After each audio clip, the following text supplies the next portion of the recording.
Că mai faci asta cu videoclip.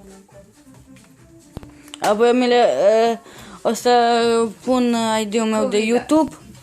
Nu, dar tu ai internet pe ăsta? Nu, n-ai. Acasă. Păi acasă O să vii l-ai. acasă și când vii la mine... Poți să-l pun pe YouTube, nu?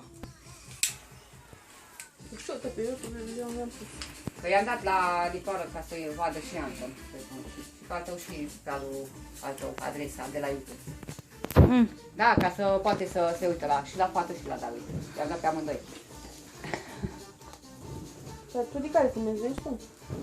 Ce fumează mami? Că de la mami am cerut. Da.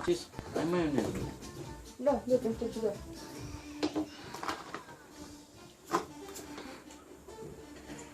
Nuri?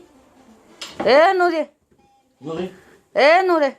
Da, i-am dat la Nicola, i-am scris și pe al lui David, știi, să caută pe YouTube și pe al lui... Pe la mine e ușor, Alexandra Arani. Da, dar i-am scris jos că Anton, vezi că cum nu prea pricepe, să știe că ce să bagă, știi, cum să vă caută. Și a zis Nicola că îi le dă la Anton, îi zice, știi? Păi Anton, știi cum e?